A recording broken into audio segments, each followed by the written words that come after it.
What's going on, everybody? My name is Franco Maldonado. I am the host of Wrestle Craze United, and today we got another great guest to come on the show.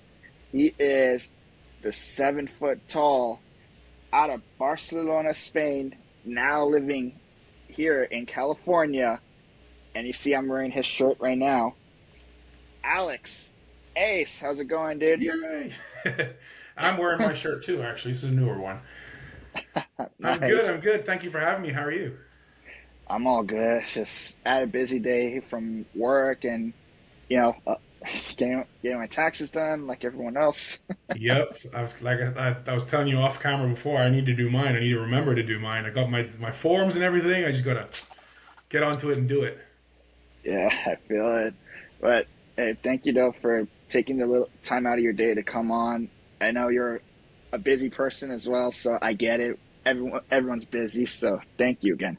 Yeah. Everyone. I mean, it's what we say, right? Everyone has their own stuff to deal with. So it's I'm busy today, but maybe somebody else's busy is different. So we're all Yeah, busy, I guess, right? exactly. So there's like a lot to talk about. Is not only just about you, your background, your wrestling career, and like other facts people might not know about. And the good thing about me is like I tend to not do research on everyone, like go on their Wikipedias or cage match. I want to hear the real conversation just face to face. Like I don't need to go on the internet to look for that. Well, thank you for that opportunity as well, because I was going to say, if you refer to cage match and things like that, it's not always very accurate. Like, yes, a lot of promotions will put their stuff on cage matches, but a lot of promotions don't. Um, I spent 3 months touring Canada, and I Oh, remember at the time, because I was like 3 years in, cage match was a thing. I'm like, oh my god, I want to check my cage match, whatever. And a oh lot of these wow. places didn't have connections or didn't put anything on cage match. So I was like, wait, I had all these matches. Where are they? And they weren't there. When I Yeah. spent time in Japan, same thing. A lot of the promotions didn't upload anything onto cage match. So Oh, there's chunks of my career that would be missing from cage match that I'd be like, well, but I like to talk about these things. So, exactly. looking on the internet can be accurate if it's like a massive star or whatever, but not necessarily, not always. I know what you mean by that, so I feel it. So, Alex, I'm going to start off by how I just found out who you were. Hmm.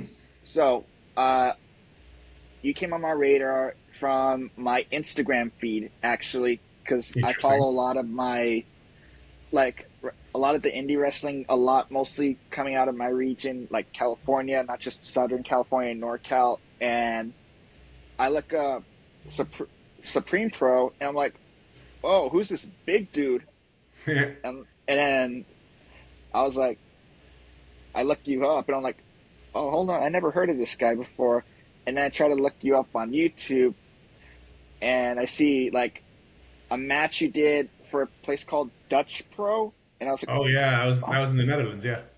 yeah, I was like, oh shit, I was thinking like you were like first a rookie or something, but then I was like, oh wait a minute, he must be from Europe or something. Oh Yeah, crap. yeah. I've been around more than people think.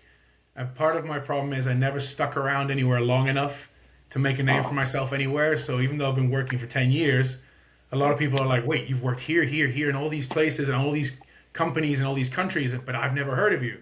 And that seems to be one of my main issues here. yeah, But interestingly, you bring up Supreme is it Supreme Pro Wrestling? Yeah. yeah, Just for anyone watching, they're out of Sacramento. Well, Elk Grove technically, but it's Sacramento area. Yeah. yeah. And I then know obviously what you mean. Dutch Pro Wrestling is out of the Netherlands and Europe, mostly Amsterdam, but they do Rotterdam a little bit as well. But yeah. Yeah, that was like my first intro seeing like, oh, I didn't know they do it in Netherlands. That and Yeah. apologize if I bring a little bit of my ignorance in because there's scenes in other countries I'm not familiar with.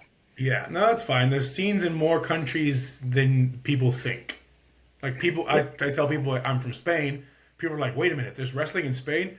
I didn't know there was wrestling in Spain until I was about 29, and then I discovered, wait a Oh minute, wow. there's wrestling in Barcelona where I'm from. Wait, there's two companies. Wait, there's a company in Madrid. Now there's a whole bunch more. I had to leave Spain because there wasn't enough wrestling at the time, And Okay. now there's like plenty of wrestling. The scene's really good. They're actually working together with Rev Pro in the UK. Oh, They're working with cool. Noah in Japan. I'm like, where was all this when I was there? You know, like now that I'm gone, everything started to, explode a little bit. They still don't pay, I think, but it's getting Oh, bigger. It's wow. growing. They're getting connections. That's actually pretty good because it does give them a more like looked at by other countries because like Rev Pro, which is like the biggest promotion in the UK, along Hmm. with Progress, Yeah. that's going to help bring up attention. So that's actually pretty cool. And Noah being like the biggest in Japan and probably like in the top 10 in the world, probably, Hmm. I guess. Yeah.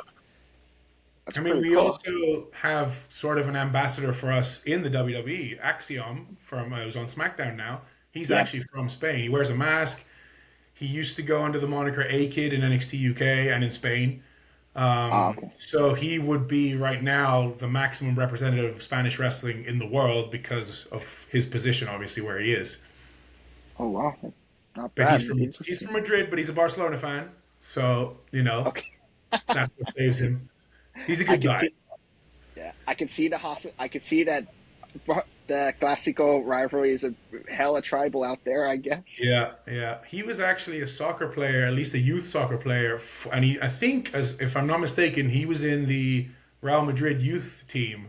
Again, despite Oh, being a Barcelona fan, but yeah, he was supposed to be really, really good. oh, and things happen for a reason. Yeah, well, So, he's doing well now. yeah, true. All right. So, Alex, I'm going to take it back to the beginning. Is Hmm. how old were you when you discovered wrestling? Did you find it on your own? A family member showed it to you? A friend showed it to you? Like, how did that go, especially from where you were originally from in Spain? So, I was born and raised in Spain, but my dad is Spanish, my mom is Irish. Oh, wow. So when we were growing up, we would always get the British television through like satellite, Sky TV, and stuff like that.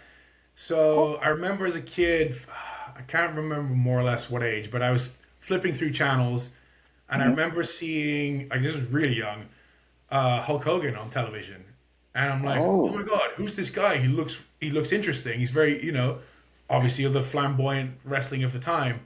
yeah. And I remember seeing him and Ultimate Warrior and Andre the Giant. Being, oh my god, who are these people? They're what are they doing? Oh my god, they're fighting! Wow, this is so cool. I remember it being really, really cool. And then for a long time, I didn't find it again or whatever. And then towards the late '90s, I remember we had one of the channels we had was TNT, Uh-huh. and they had WCW Nitro. So actually, like the first time I watched wrestling where it was on a continuous kind of basis was Yeah. Nitro. And I remember Oh, seeing that okay. same guy that I'd seen all those years before as a kid, and I didn't realize it was the same guy, but because I was really young, I was like, wait a minute, that guy's imitating Hulk Hogan. It was Hulk Hogan, but it was NWO Hulk Hogan. And I Ah, thought it was somebody who was pretending to be Hulk Hogan as a bad guy. I'm like, oh my god, I hate this guy. He's pretending to be Hulk Hogan, who I thought was really cool. You know what I mean? So I started yeah. watching during like the Monday Night Wars. So, Yeah. and again, it was mostly at the time Nitro because we had TNT, and then later on I discovered at the time WWF on Sky Sports. But I remember, yeah, I remember first thinking like it was WCW that got me first, and then I started watching WWF, and obviously then WCW kind of went under. Then they did the whole invasion angle with WWE, but yeah, that's Yeah. mostly how I started. It's funny because I recently started rewatching both the shows from that time period, Uh, and honestly, Nitro actually holds up better in time in today's world than oh, WWF Raw does from the time. If you watch Raw, it had some angles that you're like, oof. e Nowadays, you'd e struggle to watch yeah, it. because the Attitude Era being like Right. very WCW was raunchy. cleaner. WCW was much cleaner because obviously Warner Brothers discovered. Well, it wasn't Discovery at the time, but Yeah. TBS and TNT, they had these standards and practices where like, hey, you can't do this stuff. So they had to keep it cleaner. So if you watch it Yeah. nowadays, it actually is more appropriate for today's time period than Yeah. the It Raw of the time, you know? because it felt more like more wrestling than just stories and Yeah, angles. But yeah, then it kind of just pales out once late '99 to the end, March of 2001 when they got bought out. It just Yeah, started to copy a little bit of WWF at that time, and yeah, yeah.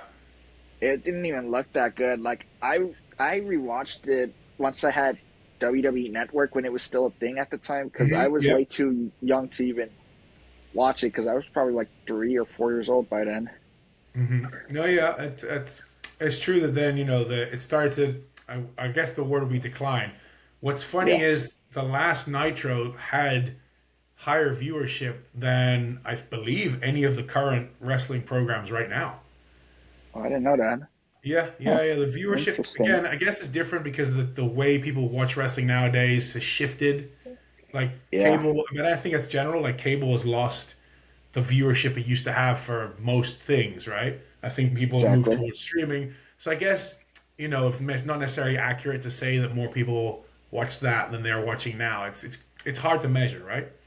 Yeah, like honestly, I'll be completely 100%. Like if you put me on a mainstream show to watch, like I prefer AEW over WWE at the moment. Not because I don't think it's bad. It's just I don't like the politics that goes around the Hmm. company, like like backstage, and then sometimes like I even try to watch WrestleMania, last year's WrestleMania. I didn't even enjoy it. I The only time I enjoyed it was the triple threat matches that were happening in night 1 and 2. That was the only time I enjoyed it. Hmm. I mean, the good thing about today's environment with wrestling is that there is pro wrestling for everyone, right?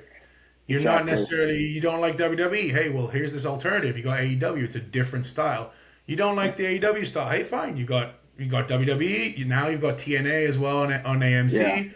You can even if you do a little bit of research and it doesn't take that much. You got MLW. You got NWA. There's so Yeah. much content Like out there that it you can feels watch more whatever. like, to me, like it feels like it's like the territories are bad because indies are driving a lot. Like more Hmm. fans are starting to show up to it. I think so, in my opinion, because I've gone to a bunch of indie shows where it's been sellout places, That's good. and that's pretty good to see. In like even like GCW when I went to LA and I saw you there, it was a Yeah, packed house. It was like I it don't know how many was. people. It was packed. I don't know either, but I remember that it was very full. Yeah. Which is Yeah. good though. So I mean, it means more work for all of us, right? All of us wrestlers, we get more places to yeah, go. It's like a exactly. lot of people are like, "Oh, we love this thing, we hate that." That's fine. Yeah, You don't need to hate on the other thing just because you like this. Some people like both. I'm exactly. sure there's a crossover audience. You know what I mean? I mean, it is, but also like I would say this: like I haven't gone to a mainstream show since 2022 because it got ruined for me a little bit.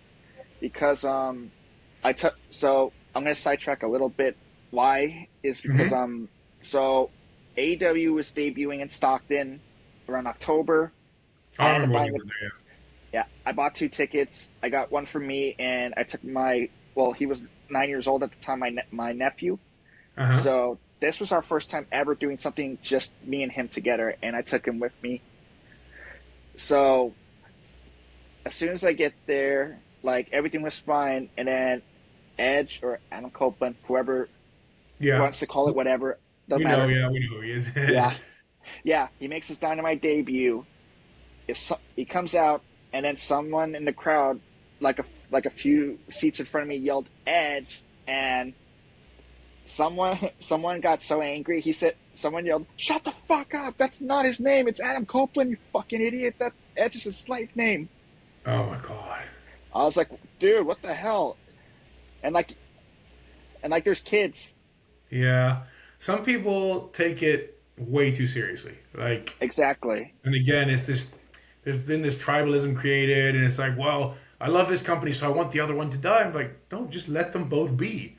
If you like this company, great. Support them. Please support them. You know what I mean? Yeah. Like, support what you love. You love WWE, support WWE. You love AEW, support them. You don't Yeah. necessarily have to hate on the other Exactly. thing. Just don't Like, watch if you don't like it. That's it, you know? thank you. And that's something that I never like when I'm on Instagram. I feel like it sucks to say it like this. Like, wrestling fan base communities are like, to me, the most toxic. Like, More you than can make a Star Wars fans, though? I don't. I can't say nothing. I'm sorry, Alex. I can't say nothing because like I'll be 100%. I don't watch sci-fi that much, and only watched one Star Wars movie in my lifetime. Oh dear. Oh God. Oh, I'm a big Star Wars fan, so I do have opinions. Oh, oh, okay. Yeah. Speaking of, okay, before we switch, let me give you Star Wars, something about Star Wars interesting. So George Lucas, the creator of Star Wars, right? Hmm. Where he's originally born and raised, he lives his place, Modesto, where he's from, or originally Hmm. from. Yeah. It's about 35 minutes from where I live. Really? And Yeah. So, is the Skywalker Ranch near there? I know it's in NorCal, but it's not. no, no, it's somewhere in the Bay Area, but Okay. his old, like people see his old childhood home is still there, and like Wow. Jeremy Renner's from there as well. So, Interesting. Might have to go on a nerd tour of Modesto then. no, I mean we only had that, or as people that are like big murder mystery fans, they show up there because we had that infamous Lacey Peterson murder that happened there when I was like 6, 7 years old, when I was like oh Oh two oh wow. three, Wow, I which didn't is kind of know messed up. Like I don't know why people would do that. That's kind of bizarre. that. There's a lot of there's a lot of people with a lot of strange interests out there. I can see that now. Yeah, Yeah. but so, anyways, moving forward. Okay, You're a tall dude, 7 foot tall. So, like, Hmm. being was that ever an issue for you in back home in Spain, or like, did you have like a sporting background? Did you do any sports or anything like that? Yes. So when I was really really young, like let's say toddler, I was always like taller than all the other kids my age. So I remember my dad was told by a doctor like, get him to do sport, otherwise he's gonna be a clumsy motherfucker, right? So I remember I was signed up to do like lots of different sports when I was a kid. I used to do a lot of handball, soccer, basketball as well, volleyball, because they like tall people. But the sport that I settled on when I was about six was one that my mom had played growing up, which was tennis. Oh wow. So yeah, I did a lot of tennis growing up, and I even played semi-professionally for a little bit. The problem with me Wow. was, despite the tool, I had all the tools, and I've been Yeah. told by multiple coaches that I could have gone further than I did. I just didn't have the head for it. I was one of those people that didn't know how to not take things personally. And tennis is very psychological. You can be just as good as the other guy, but if mentally he's better than you or he's more, think of a Rafael Nadal. His mentally that Yeah. guy was like he could be losing and he could still fight back and win. I I didn't know that. I would never learned that it was not personal. Like this guy is trying to beat Wow. me in a sporting way. It's not because he hates me or whatever, he wants me to look bad. He's just that's just part of the game, right? I learned that way too late. When I was in my, much later on when I'd already decided I wasn't going to do anything with it. That's when started enjoying it. I'm like, oh my God, this is actually fun. Oh, the guy got a point. Good job, dude. You did really well. I didn't know how to do that when I was Yeah. young enough to get anywhere with it. So I Hmm. eventually transitioned into coaching tennis, and I did coach a couple of professional players for a little bit Oh wow. until injuries happened and stuff like that. Oh, But okay. because I wasn't making enough money to like live off of that, my mom was like, "Well, why didn't you?" Basically, what they say, "Why didn't you get a real job?" Right? Yeah. So when I went to college, I did political science first, and then once I realized that once that you know how everything works, and you're like, there's really difficult to change the system. I kind of got lost interest in that. So then I went into and did a teaching degree because I enjoyed coaching and I enjoyed watching people progress and succeed and things like that. So I did an education degree in Spain, and then I started teaching. And then at some point, a really close friend of mine, was like, "Hey, a friend of mine just had his birthday, and they gave him a free wrestling class for his birthday as a present." I'm like, "Wait a minute, wait a minute. This thing that I watched growing up, that Hulk Hogan was doing, that Undertaker was doing, that Kane was doing, I can do this here." Yeah, yeah, yeah. There's a school in Barcelona, blah blah. So I went to try out, and I really loved it. It was, I mean, at the time, the Spanish wrestling scene was very, very small. There weren't a lot of people with any kind of international experience or any kind of experience outside of Oh, Spain. They'd been trained by people who'd come in from other places. yeah. So it was small, but at least I could do it. You know what I mean?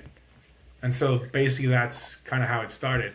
So anyway, going back to your question about the height being an issue, I mean, yeah, I have this one memory of being like, this is bouncing, sorry, 7 years old and being at a summer camp, and I was going around with the kids my age, but I was a Yeah. head and shoulders taller than them. And I remember older kids making fun of me, going, "Oh, this kid must be." They didn't use the word retard because no, but oh, this kid must be. There must be something wrong with him because he's going with the younger kids. I'm like, no, I'm Are actually you? 7. And they were laughing at me. No, no, you're not 7, but you're playing with What? the 7-year-olds. You're older than that, you know? Oh my But God. yeah, and then of course the stereotypical image that Spaniards have of themselves is that generally within the European population, Spaniards are shorter. Yeah, I've But heard. that's something that over the last 20 years has changed completely. The Spanish people are actually some of the tallest in Europe now, but they still Oh, don't really? know I that. didn't know that. The Dutch are the tallest by far. It's the one country I've walked around and felt normal. I But was assuming Lithuanians were taller. no, the Dutch are the tallest. Oh, But yeah, interesting. Yeah. so growing up, I'd get people like, oh, I get attention here, but it's very, very different. People point it out in very different ways. Over there, people would try to stand next to you and start jumping, go, oh, you're tall. Or they point it out in ways that was almost offensive. And I used to get very, very upset by people pointing out my Oh, height. I wanted people to remember me for other reasons. But when I started wrestling, I realized that the height was an advantage. It made me different.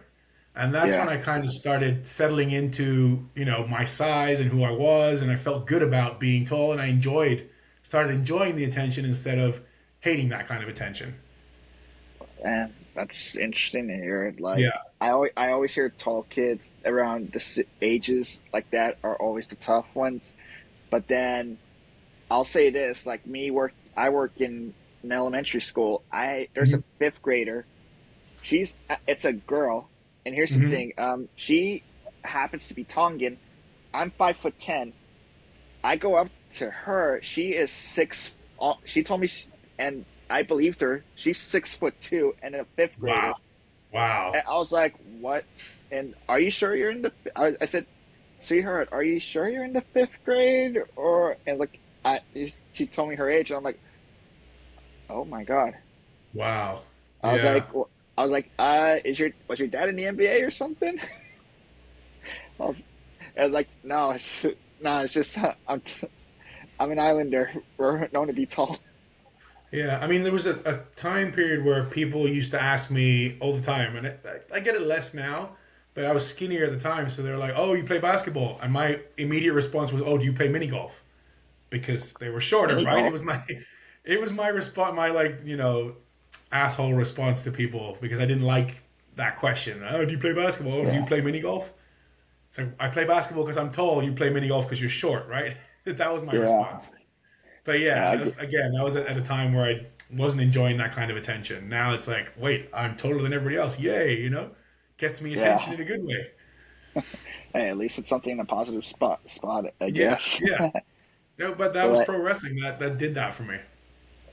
dang, well, that's actually going to get me to what I was going to ask next, and you already answered part of it. Actually, it was you said your scene in your country was not that big, but however, you didn't know there was a wrestling school in your home area.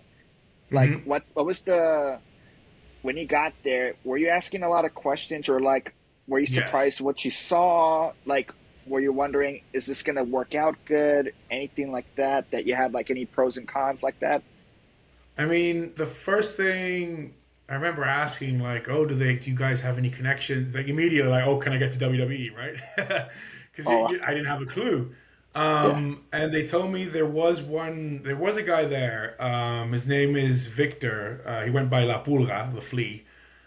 Okay. He had actually had a tryout with Dragon Gate. He'd gone to the UK for that, and he managed to go Ooh. over to Japan. He was one of the first Spanish wrestlers to go to Japan, and he worked over there for a little bit for Dragon Gate.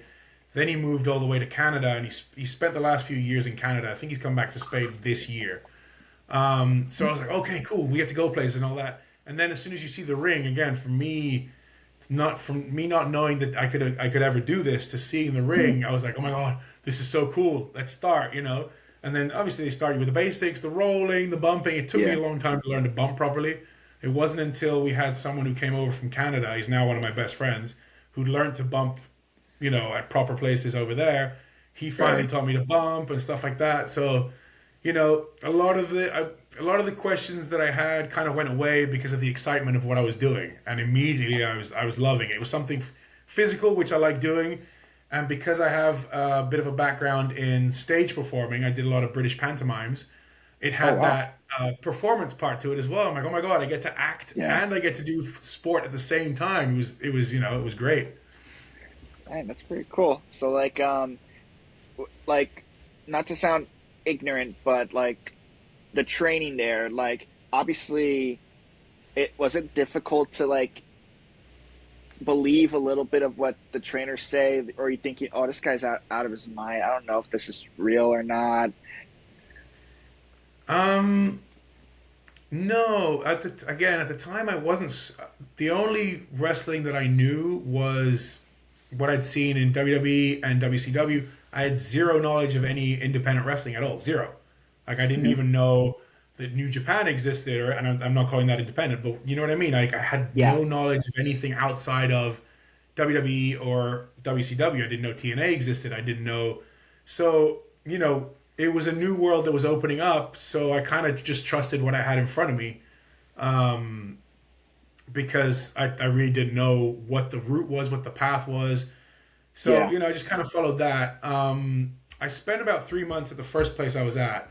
And then I was told about another place who the person running it at the time had spent some time training in Canada. And I tried over there and it was a lot more structured. Hmm. And that's where I was like, okay, now I'm starting to get this. This is more structured. It feels like a sports training in the sense that, you had to do your cardio Yeah. first, then you learn your in ring stuff, but it had a structure. For Yeah. me, if there's a structure, it already feels more professional. You know what I mean? The I mean first that. place was kind of unstructured. You do different things every day. Not everything kind of fit together. This other place felt more professional in that sense. Okay. Well, I mean that's pretty good because it actually gives any new person that's coming into wrestling like a good outlook what it's supposed to Yeah, be like. Okay. yeah. And then so like you do the training there. How long did it take you until you were able to have your debut match? I want to say they took their time with me. Hmm. Part of the thing as well was they had learned a collection of different things that people were bringing from somewhere else. So they bring in someone for your seminar from the UK or someone from Mexico. So it was a bit of everything, and they weren't sure what to do with me. I trained the same as everybody else, Yeah. but they took their time with me. I want to say it took me a good 9 months or more, almost a year, to debut. And it was like they did like dark shows. So it was Uh-huh. basically what a student show is. So I Yeah. debuted at a student show. It was in a tag match, which I think was quite smart because there's safety in that. There's safety in a tag match. Just throwing someone in who's completely green, doesn't know what they're doing against maybe somebody Yeah. else who also doesn't know what they're doing. They put me in with people who'd been wrestling for a while, so Hmm. it was a good start because they're setting you up for success rather Yeah. than, hey, let's just throw you in there. You're going to have a shitty match and you're going to come out feeling like shit. And this wasn't the case. I felt really good. I Oh. did very little, Okay. but that was the right thing to do. Like, I'll give him his spots here and there. Let him do a couple of things. That way, Yeah. he gets the idea of how a match works. He learns, and he doesn't come out feeling bad. There's very little to mess up as well. You know what I mean? So I was. That's one of the things I will say that was done right with me in Spain. Oh, okay. Well, that's good. At least it didn't go like the. I don't know if it's a thing out there in Spain. Like out here in America, there's a few places, unfortunately, do it the carny route, which really sucks because people don't really get everything not knowledge wise because they just want to take their money and just say, "Oh, we're gonna help you get in. You'll be fine." That's interesting to Yeah, know. yeah. I So I mean get. that they can't do that there because there's no one except, like I said, Axiom. There's no one really that has come out of Spain that you can say, "Oh, we're gonna get you to where this guy is." Like, again, Axiom, he came out of Madrid, but he did a lot of the British Indies. That's how he was noticed because he went to the UK Mhm. and spent a lot of time, on a lot of shows over there, and that's what got him Yeah. noticed. So no school can really claim to say, "Oh, we got him there." You know what I mean? Yeah. Having said that, now the schools that have connections with Rev Pro and with Noah, You know, they can at least say, hey, we can get these places to look at you, but it's not a money grab because in Spain, a wrestling school technically has to be classified as a non-profit organization Oh, because really? Why? yeah, if you run it like a business, you got to pay taxes, and they don't make enough money to cover the taxes and all of that, so they go as non-profits, which also means that a Oh. show is it's very difficult to have a show where you can make the audience pay. If the audience Mhm. pays, you got to pay taxes on that. It's Spain is very being a European country and being on the socialist side. Uh-huh. A lot of stuff is taxed. They tax everything. So if you're making money, Oh. they want you to pay. You know what I mean? Oh. So it's complicated. Yeah. It's difficult to make. Wrestling isn't profitable in Spain. It's people pay a Oh. fee to go to the school wrestling school, and out of that, they pay the rent for Yeah. the building. They put on shows. There's Hmm. one place that does what they call a reverse ticket, where you donate. You go to the show. You don't have to Yeah. pay, but you're encouraged to donate money. Hmm. So it doesn't count as them paying for a ticket. They're allowed to pay whatever they want. If they want to pay €1, they pay €1. If they want to pay 20, they pay 20. But that's a way, kind Oh. of, to try and make some money without having to declare it and tax it. Basically, Oh. Oh, it's that's complicated. interesting. It's Yeah, complicated. yeah, but that's more interesting. I never heard of anything like that ever. Like this is Yeah, like this is a shock to me because like it's I not a mean, where thing from in the. they'll tax you for breathing if they can. They can't, but they would. I get you. All right. Well, Alex, so you wrestle a bit in Spain. Mhm. Like once like you get a call to work this country, what was your first out of country booking you got, and how did you react to that? So, there's a promotion in the south of France. It's Uh called huh. ABC Catch, and he puts on in the summer mostly. He'll do shows in like campsites and things like that, Okay. which actually gets a lot of audience. But his biggest show, his like WrestleMania, is towards the end of the summer. I want to say, I can't remember if it's end of July or August. Yeah. He has this big bullfighting ring in the south of France, which Oh yeah, I didn't shit. even know they had bullfighting in the south of France. But being close to Spain doesn't it's not that surprising. But it's this big bullfighting arena, and he rents it out once a year, and he does like WrestleMania. And Hmm. he's brought big names before. He had Gail Kim once. He had Ultimo Dragon. He's had Oh Kevin wow. Nash. He's had like some major names on there, and he always Yeah. needs more talent to fill out the matches. So Yeah. he contacted our promotion in Barcelona. He's like, "Hey, I need some guys to do a couple of shows. You know, can you drive up?" And the drive for us from Barcelona is about, I want to say, 3 hours to. So it's not that much, although by European Oh. standards, it's a lot. Oh. So that was the first time I actually wrestled outside of Spain, um, and it's actually it was the first time I got paid for wrestling as well. So I got to go Oh. to France to wrestle, and I got paid for it. So I was like, oh, wait a minute, this is cool. I can actually start to make money and do something. So after that, that's when I really started looking around like, okay, if I want to get somewhere, I can't stay here. I'm not going to go anywhere. So what I did was, at the time, I was like, okay, what's one of the biggest wrestling countries in the world? I was like, oh, wait, Japan. So Mm. I took a teaching job in Japan, which is what got me my visa to go over there. I took a Oh teaching wow. job, went over to Japan. The Oh. problem was I couldn't choose where to go in Japan. They assigned me the Oh. place, and I was Okay. assigned a city called Nagoya. Have you ever heard of Nagoya? Yes. Okay, you My aunt. have, but a lot of My people aunt. My haven't. aunt went there last January, actually. So. So it is a very big city. It's about, there's not going to be much to you, but it's about two or three times the size of Madrid, which is the biggest city in Spain. Mhm. But it's not a very well known city. People know Tokyo, they know Tokyo, Yokohama, Osaka, right? They know Hiroshima. Kyoto, right? Nagoya is a place that if you're going to Osaka from Tokyo, you do Mhm. go, like on the bullet train, you go past it. Yeah. Most people don't, most tourists don't get off there. There was a really lovely castle there, but that's about it, and some gardens. Anyway, I was assigned Nagoya. I'm like, okay, let's look for wrestling. Did not find a thing. I could not find any wrestling in Nagoya. No Really? promotion. Yeah, no promotions that I knew. But I contacted this promoter in Spain who he doesn't have a school, but he does do shows, and the only guy that actually pays, and he does shows. He often brings over a lot of Japanese girls.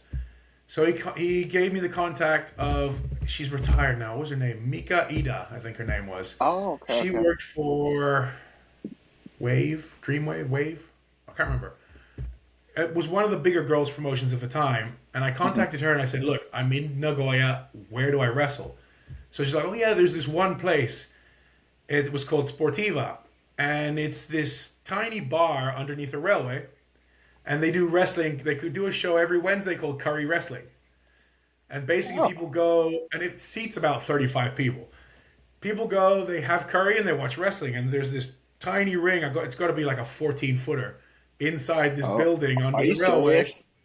The crowd is great though. They're like super on fire, and it was great. It was a place. So I went there. I showed up to one of their shows. I'm like, hey, I'm a wrestler, and can I be on one of your shows? Do you guys do trainings? And they're like, no, well, we don't do trainings, but wait until the end of the show. Get in the ring with this guy, and let's see what you can do. So they had me rolling and bumping and whatever, Hmm. and they're like, wait a minute, this guy can actually do stuff. Okay, come to the next show on Wednesday.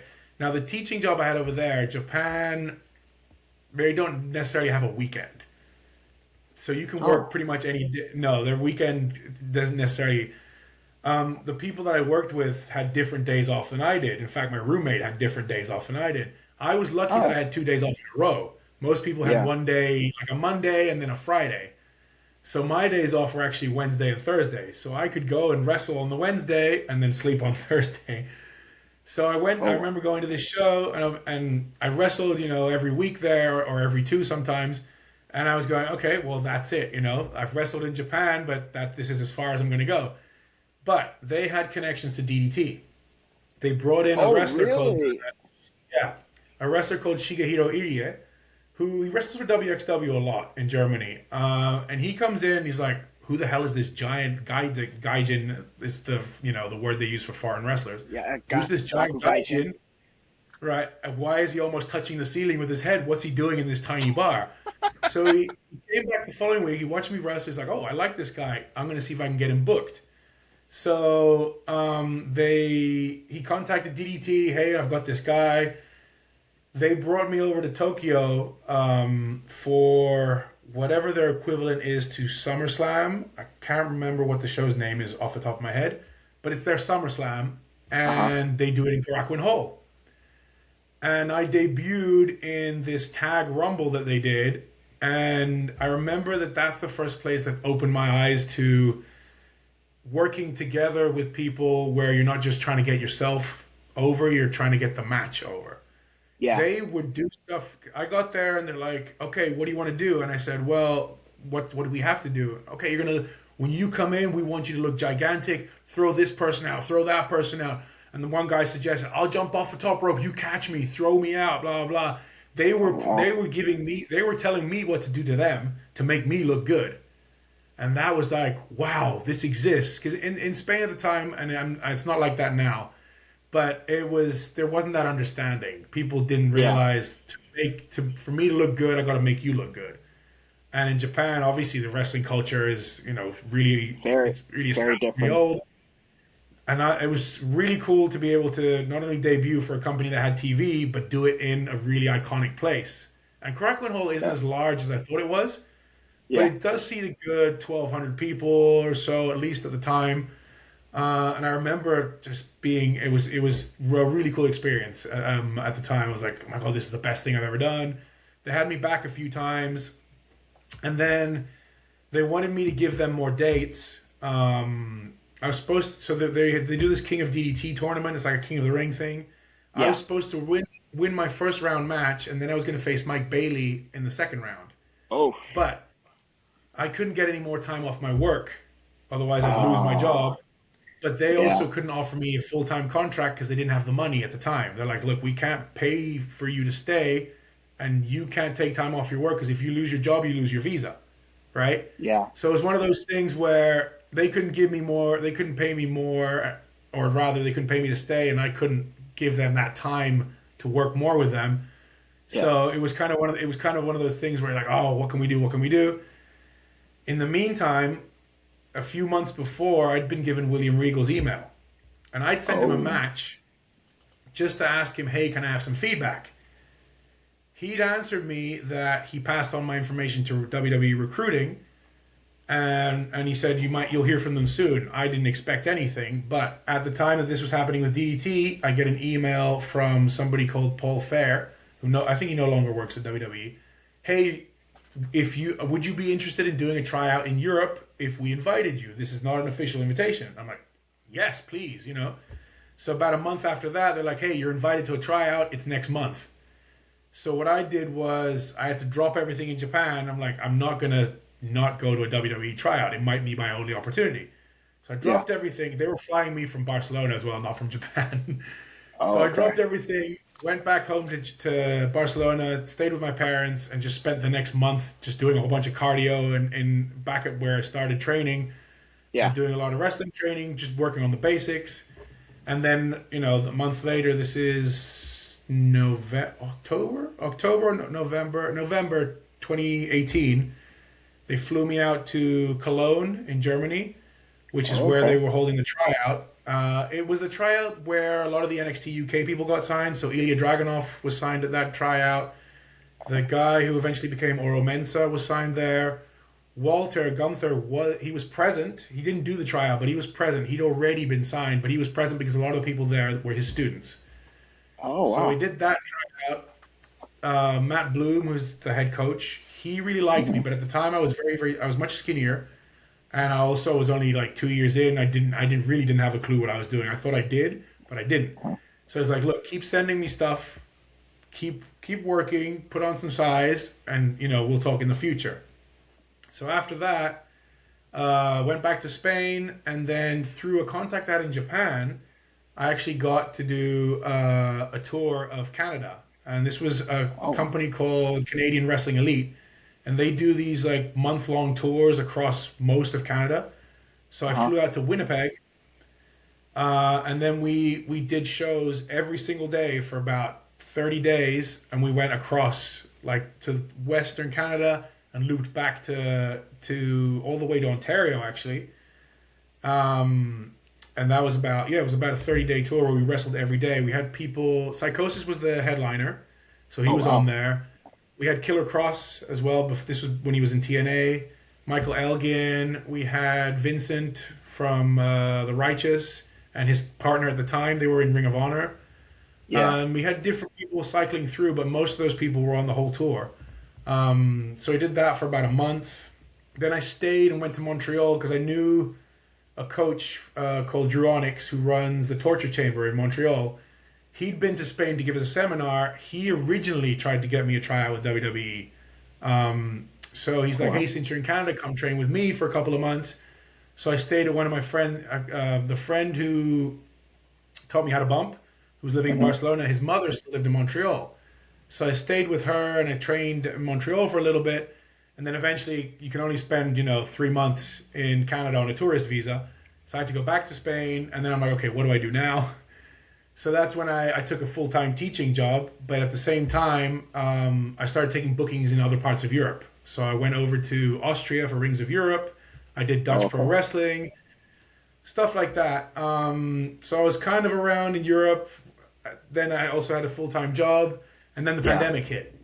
And that's Oh, when I wasn't able to wrestle, especially in Europe. Everything closed for a year. We couldn't wrestle for a whole yeah. year. Oh, yeah. I So know that what you meant I mean. had no footage to send to Matt Bloom. I always sent him stuff, and he usually gave me feedback. With the pandemic, that stopped.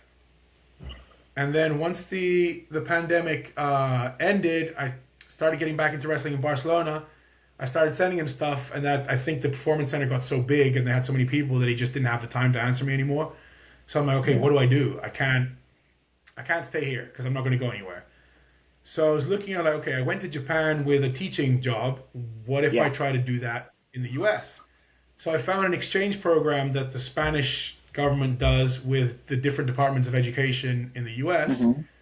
So I used that to get a teaching job here in California, which I'm still at, and I'm technically still on that exchange visa, although they've renewed me and they're changing me to a different one, so I can stay longer. Okay.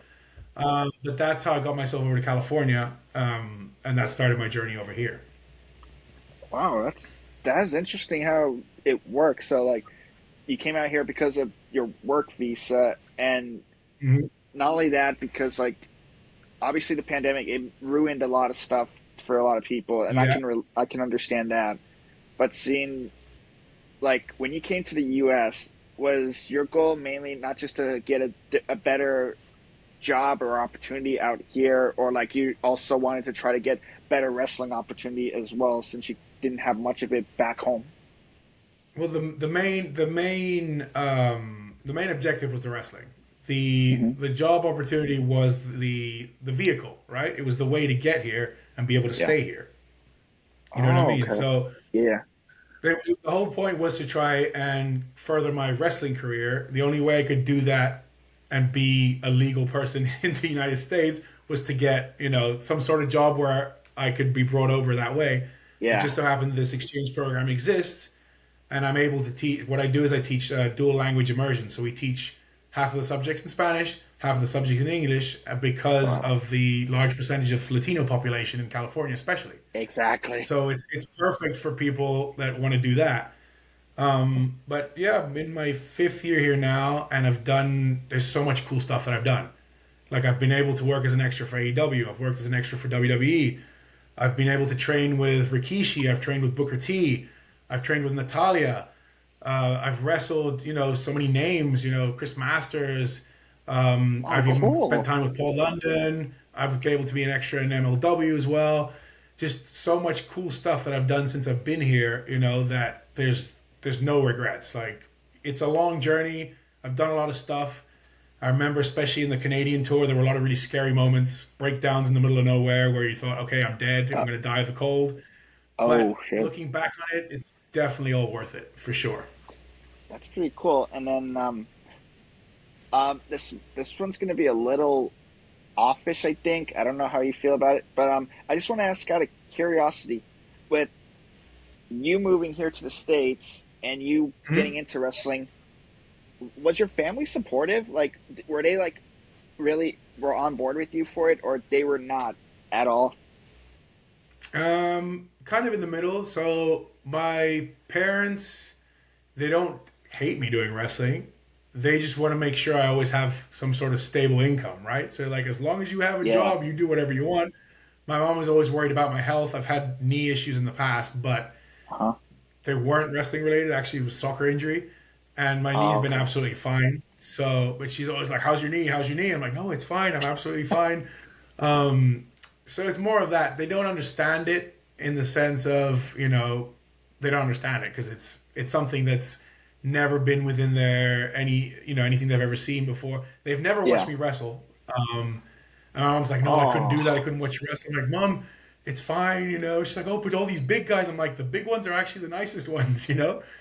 But yeah, it's not that they're not supportive. They are, and yeah. but it's something that they don't necessarily understand very well. Like this also like a two part. Like, do you have siblings any chance? I have a sister, and she used. I mean, she stopped watching wrestling, but she would watch it with me. Her favorite wrestler was Jeff Hardy. Oh, okay. I would Yeah, not be surprised. and I remember at one point, Jeff Hardy wore the thing on his arm. It was a pair of tights that he'd cut up. Yeah, that he cuts up like. And she did that for a little bit. I remember she used to do that and wear that for a little bit because she went through a phase where she wore darker clothes and things like that, and that was something she did. I remember. I mean, she had the Hardy Boys biography as well that she read. But yeah, she hasn't. I don't think she's watched wrestling in a long time. But when I talked I to her get about, oh hey, by the way, I've been training with Rikishi. Oh, I met Booker T. She's like, oh my god, that's so cool. We used to watch him on TV. Things like that. So yes, I have a sister. She's younger than me. Yeah, she lives in England oh, actually, in the UK. oh wow, that's pretty cool. And hey, that's awesome that at least your family's supportive, because it's always hard, because I've always heard from other people, like wrestling wise, like some are supportive, some are not supportive. Some will say Yeah, like, why can't you get a real job, or like this isn't yeah, gonna work. And I'm like, yeah. like I get it. Like you want to see your kids succeed better, but they do want their own path, because like they want to be happy what they want to do, then compared to what you want your parents want. if that makes Yeah, I mean sense. that's the thing. They always want the best for you, and if they don't understand what it is you're doing, it's harder to support something. It's like, oh well, I don't Yeah, understand this thing.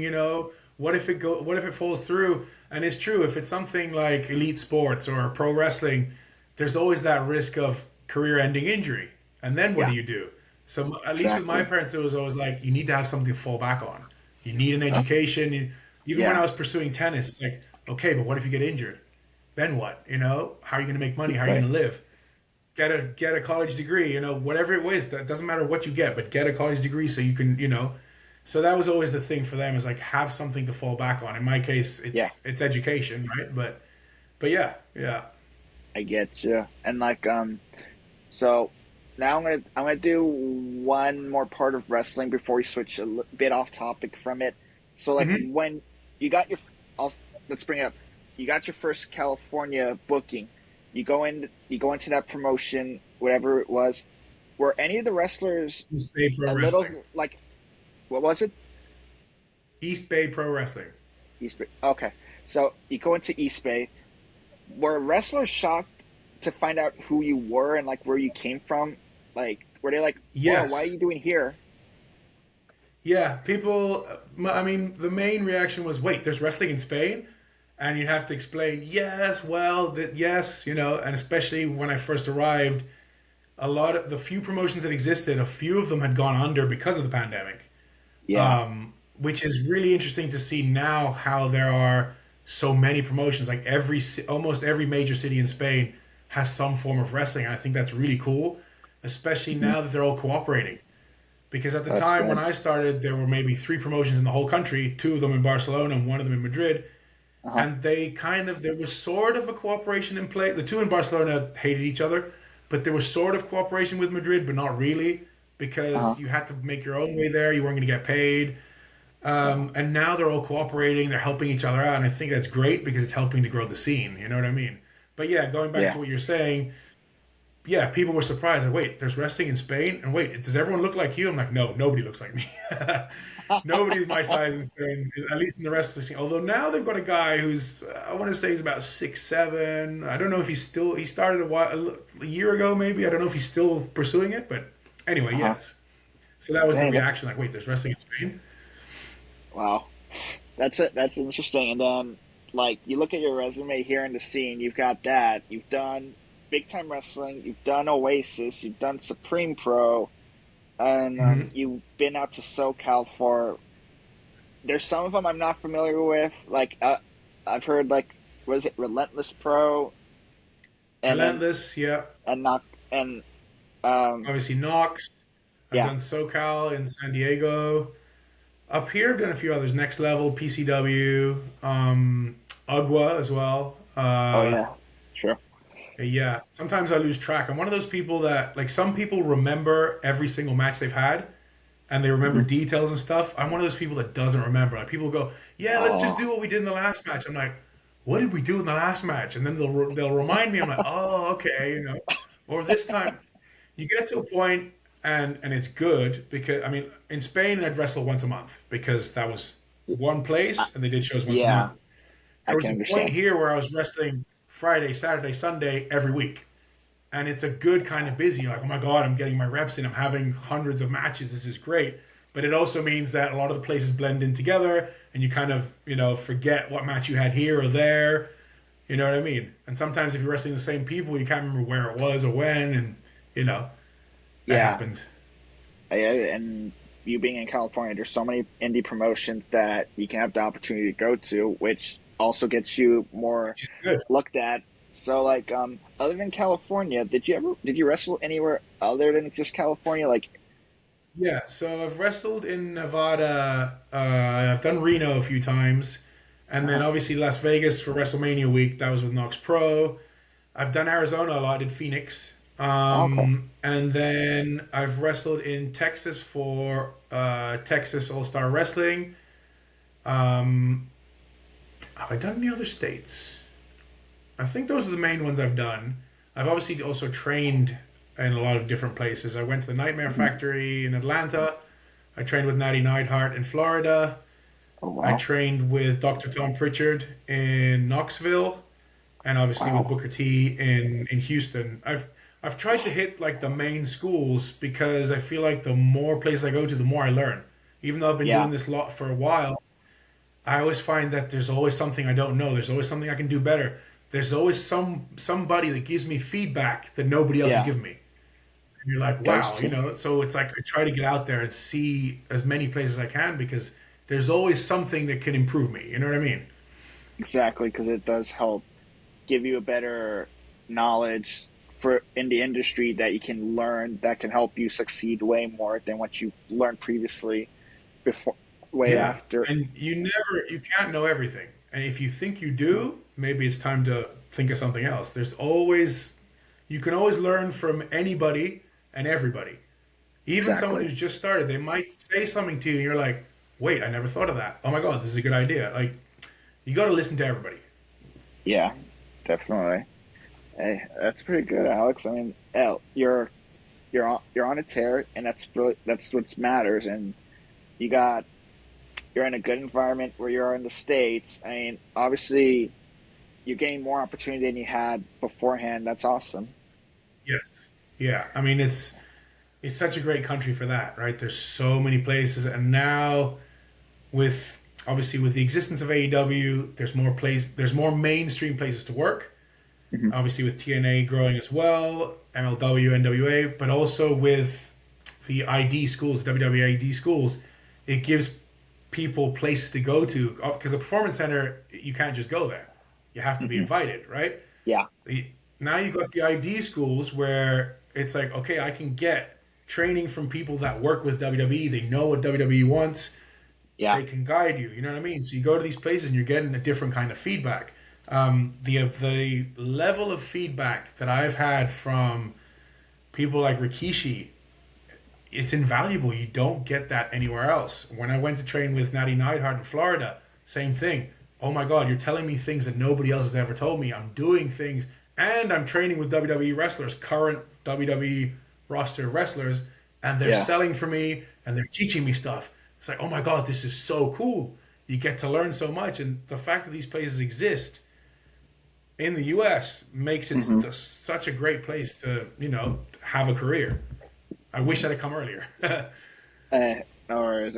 But I wouldn't take away my experiences in Canada or Japan. I have to say that. I wouldn't take that away. Right, right. I mean, you got to wrestle in another country, so that's something to add to your resume right there. So, Yeah. but so Alex, I know we talked a lot about wrestling, but let's talk a little off topic because like I don't want Hmm. obviously this is a wrestling podcast, but also like we can have a conversation, bring up other stuff like other interests, all that. So I, since we talked off air, we both work in the same environment. You work in school, Hmm. I work in school as well. So like you can you explain like if that's okay or is that a problem with where you work at or anything No, like that's that? fine. It's fine. Okay, Yeah, I'm that's making sure fine. because I know some districts are like that sometimes. So um you said you teach elementary, right? Yeah, third grade. Wow. So like your first day on like on the job, like what was that like? Because like obviously people are gonna be intrigued by you, but were like kids terrified by you by like how big you were? It's usually the opposite. I get that question a lot. People in general, just in normal life, when people find out I'm a teacher, they're like, "But you're so big. Are the kids terrified of you?" I'm like, generally, it's the opposite reaction. It's like, "Oh my God, Oh a talking really? tree," or "Oh my God, the giraffe speaks." You know what I mean? What? They see something gigantic, and because I don't look like everybody else, they're like, "Oh my God, this is Yeah. cool," you know. And then I think my personality helps as well. I mean, I can be. If you ask my students, I can be really cranky, but at the same Ah, time, I'll crack jokes all the time and stuff yeah. like that. So I don't know. I mean, I don't usually get that terrified reaction. It's usually the opposite. It's like, oh my God, I want to find out more about this big thing that walks and talks. You know. But I remember the first day or the first days or weeks, if you want. I Yeah. mean, the main thing was like a culture shock. You get there, and I knew that I was going into a dual language immersion program. Yeah. So a lot of the students are newcomers or they don't speak any English or not very much English. Hmm. So I speak to them in Spanish, but I'm from Spain. My Spanish is different to their Spanish. Yeah, I've Yes, we noticed understand that. each other. Right. Yeah, We because like understand each other, but there's fundamental differences in certain words that we say where yeah, we'll say a word and it can be offensive to them, or we'll say something that means nothing to them. Like, for yeah, example, I had the kids on the carpet. I tell them to get up, levantaros. In Spain, that means get up. To them, they yeah, were like, what's he saying? And I'm like, well, how do you say get up? And they're like, párate. And yep, I'm like, but párate yeah, to that's me right. means stop. What? And but to them, it means get up. Like, okay, or something like a pen, right? Oh, get the pen. I would say el boli. Are you serious? A pen is un boli. They call it pluma. And I'm like, oh, okay, but a pluma to me is a feather. I'm like, what? There's silly little things, Oh, but it makes a massive difference. And I remember at the yeah. beginning, like, and I would say for computer, we say ordenador, they say Hmm. computadora. Oh, ir a Yeah, buscar el ordenador. And they're like, what's that? I'm like, the computer? Oh, computadora. Okay. Go get the go get the computadora. yeah. So it's little things like that. But yeah, at the beginning it was quite a shock. It was like, okay, I know we speak the same language, but we're not understanding each other. What's going on? Yeah, But yeah. I had that instance when my grandparents spoke Spanish, but there were some words that our Uber driver did not know when we were in Seville. They're like, ¿qué? Hmm. I'm like, it's like they were thinking they speak the same, and I started realizing years later that there's so much different Spanish other than like our Mexican Spanish than Yeah. you guys have What's your funny guys' though Spanish. is that yeah, what's funny though is that Southern Spanish is actually closer to Latin American Spanish than the rest of Spain Spanish, if that makes any sense. Yeah, The rest of us, when we speak and we say words that have a C or a Z in them, we make a TH sound. In the south of Spain, they make an S sound, which is what they do in Mexico as well. So it's not yeah, as far apart. If you were to go to the north of Spain, it will be even harder to understand. You know what I mean? Because the yeah, words are pronounced completely different. yeah. But yeah, Because it happens. and like I wasn't born in Mexico. I was born in the U.S. My grandparents came from Jalisco, Hmm. Mexico. So like the thing is, Hmm. my Spanish, I'm not gonna lie, it's a little limited because at the time when I was like a little kid, the town I currently live in Yeah. back then it was very predominantly white, and you would get like Hmm. ridiculed a bit speaking Spanish. But now, years later, it's changed, and I kind of when I got Yeah. older, I'll admit it. It is my fault that I didn't try, but I know a little bit. Like if I go to Mexico or I go to a Mexican restaurant, like I want to order tacos, I'll go like my accent will pick up a little bit. Like Yeah. the esto cuatro taquitos y canitas y arroz y frijoles, por favor. Like you see You how start putting like the melody on it, right? well, that's the thing. When I speak, Yeah. if I speak a bit of Spanish, like the accent picks up a little bit, and compared to like how I'm talking Yeah. right now. Right. Right. No, I think again, I'm also like multicultural heritage because the Irish side and the Spanish Mhm. side, and my parents are always really big on like you have to make sure that you keep both of those cultures. In my case, it's actually three, because Yeah. the region of Spain that I'm from has its own language, and it's actually Hmm. an older language in Spain. It's called Catalan. So they were very big on me making sure that I learned to speak Catalan fluently like a native, learned to speak Uh-huh. Spanish fluently like a native, and English. And I think it's important that people should like not forget their cultures. You know what I mean? Like, great, yeah, I Yeah. get that you want to be whatever. You want to be American, you want to be Mexican, but don't lose the other part of you. You know what I mean? Don't lose that Yeah. Mexican heritage because it makes you more interesting and it makes you richer in your own Yeah. culture, right? You're not just one dimensional. You have all this background.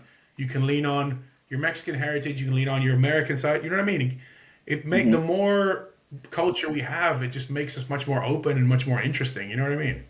100%. And I do agree with that because like I've even with my traveling, I've learned so much than I ever did in school. I'm not gonna lie. I've learned a Yeah. lot traveling than I was in school.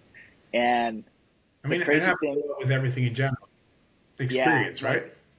yeah, and then like when like I meet people. they're always intrigued, like what I do, or like what's different to what I see in their countries to compare to mine. Like, to me, always a culture shock to me is like how people are over there and how big transportation is out there, which is not a thing that Hmm. much out here, including the food tastes more better because there's not that chemicals like the artificial flavoring, the dye, or all that sodium and acid, which is insane. And I Yeah, even look at I look at like I got I've had a Fanta, an orange Fanta from Greece. The Fanta we have here, yeah. it's like so dark orange, and the one over there, it was light orange, and it tasted yeah, it tasted better because it didn't Yeah, have all that extra shit on it. that's the thing though. Like it, I went to the Coca Cola Museum is in Atlanta, in Georgia. We went Uh to huh. that and they explained that to us that they make the flavors of each thing, like even Coke or Fanta, like you said, depending on the preferences of each country. So Yeah. Fanta in Mexico is different to a Fanta in the U.S., and it goes with the Hmm. preferences of the people, which is interesting. When you're talking about food, the best, one of the best places I've ever been for just really basic food, like I love Yeah. milk, right? When we went to New Zealand, I went on my honeymoon to New Zealand. Oh, When you cool. go to the hotels, the thing they give you milk, and you're like, Hmm. why are they giving me milk, free milk at a hotel? You try the Oh. milk, and then you understand it's like their milk is the best milk I've ever had, and it's Oh, wow. because all the cows are free range. They have so much space, and there aren't that many people in New Zealand. There's a lot of cows, and all those Yeah. cows are running around eating grass all over the place. So their milk is just, and then the Yeah. beef as well. Oh my god, the best beef I've ever had in New Zealand, Yeah. and it's because of their all their animals are free range. And Yeah. so it is incredible. You go to different countries and you taste the things. You're like, wait a minute, this tastes different, or wait, this had flavor. You know what I mean? Yeah, and I noticed that even like I get intrigued going to grocery stores every country I've hit, and I'm like, wait a minute, I never heard of this. What is that? I always probably pick something out. I'll buy it so I can try it and maybe bring it back home. So like I keep something, have my family try it, and then another. This is a crazy thing. I don't know if it's an American thing to be honest. Like every country I hit, I always want to try McDonald's one time in each country, and it's always That weird to has me. to be an American thing. I Oh god, that's not the first thing I'd think of if I went somewhere else. Oh, let's try the McDonald's here. I like it was weird. Like I'll say it like this: the Hungary one freaked me out because they served alcohol in that Yeah, McDonald's. I was like, what the hell? they do in And then I Spain was, as well. Beer, at least. They don't sell really? any other alcohol, but they do sell beer. Yeah, yeah. You Okay. can get a Like, beer in McDonald's. I can don't I? know Can if I? it's very good beer, but you can get a beer Yeah, in McDonald's. yeah. Alex, can I sidetrack something that it might find you a little funny for you? Yeah. So my first time I went to Spain, it was Seville. So we actually took a car. We rented a car with my family. We went from Garovero, Hmm. Portugal, all the way to Seville. I'll tell you Okay, one bit of thing. a drive. Yeah. Yeah, the when we were trying to find something to eat, my aunt at the time was super picky. All she wanted was just something that was back home, and all we had there was two places to eat: Burger King and Taco Bell. And I got so pissed off, I told her off, saying like, "I did not fly 5,000 fucking miles to the other side of the world to Yeah. eat the same shit Yeah. I eat at home." Yeah. Yeah, with the rat meat or whatever it is. No, that's true. You want to hear a funny fact though about fast food in Japan Tell me. for I believe it's Christmas. People Hmm. go to KFC. Like I remember the one time of the year that you can't What? go to KFC in Japan unless you have a reservation is Christmas time. They go to KFC. I don't know what it is or why, but I do remember What? that. Like, yo, yeah, people do KFC here for. And I'm like, really? They go to KFC for Christmas, like Christmas dinner or whatever? That's what they do. That's wild. A reservation at a fast food place and Yep. KFC of all places. Because Yeah. like KFC Yep. Yeah. to me KFC. and so to me KFC here is dog shit to me. It sucks. Like if I pick out any places I'll go like here and I recommend to anyone outside the US, it's always going to be In and Out for me. That's a California thing though, in and out, right? I haven't seen it Uh, in any other state. They have it in Texas. Like my brother told me when he went to go visit his ex, they had it in and out where she's from in Texas. Nevada has it, Okay. Arizona, like mainly the West Okay. Coast, and I then guess. so Okay. yeah. Yeah, I figured it was like a West kind of thing because I haven't seen it when I've been out East. I haven't seen it much. Oh, okay, okay. Yeah, but like to me, like again, you're whenever I travel, I get intrigued by food a lot, and especially like obviously whoever watches this, I get it. I might bring a little bit of religion in this, but I like going to like the churches out there because they're more fascinating and they're more beautifully designed than what we have here. No offense to anyone. They're much older as well, right? They're really really old. A lot of them. Yeah, and like I get intrigued by It's that like because I my hometown. Go on, go on. oh no no no, you go ahead, Alex. So my it's people. It's fascinating to me here how people are like, oh, this is a really old town. It's maybe 200 years old, right? My Uh, hometown, which is south of Barcelona, it's called Sitges. It predates Christianity. There's like Roman ruins in my hometown, so it's over 2,000 years old. People are like, oh, it's 200 years old. It's old. I'm like, well, there's stuff in my town that's been there much longer, you know. But it's yeah. funny. It's funny to see that, you know, like the different, and that's again, it goes back to the churches. I think the church in my town has been there for at least 1,000 years. Oh oh my God, that was a long time. Yeah, And obviously like they renovate it and whatever to keep it standing, but yeah. I mean that's the reason like I always like adding that to my trips, but then I always want to get intrigued by other things. Like the transportation is so easy in Europe than America, to be honest with you. And I've used transportation, and I've never rented a car because whenever I see people driving in Europe, no offense, I freak out a little bit because they drive way different than us. It depends on the country as well. The speed limits are different in each country. We have a Yeah. speed limit of 120 kilometers per hour, which is about, I want to say 65 miles per hour. Oh, what the? That's so low. France is 130, and then yeah, France is 130, and then Germany on their highways there's no speed limit. They can go as fast as they want, so they're going to drive a little different. But Dang. yeah, the public transport in general in Europe is really really good. Yeah, I've I was going to noticed. say Spain has really good public transport, but right now, at least in my region, there's a terrible public transport crisis because there's been a couple of train accidents. The railways Oh, haven't been maintained, so the service has been for the last week or so. There's been a problem with the service over there, the train yeah. service at least. But generally speaking, yes, the public transport system is really really good in Spain. I think the one crazy thing, and luckily my Uber driver took a laugh saying I wasn't the first. So I was so jet lagged when I got into London. I ordered an Uber Hmm. with my girlfriend at the time, and the crazy thing I was so jet lagged, I went on the dirt driver side in England, and I was like, oh shit, oh god, sorry, sir, I'm sorry, I wasn't trying to jack you. I'm sorry, I'm so jet lagged. I'm sorry.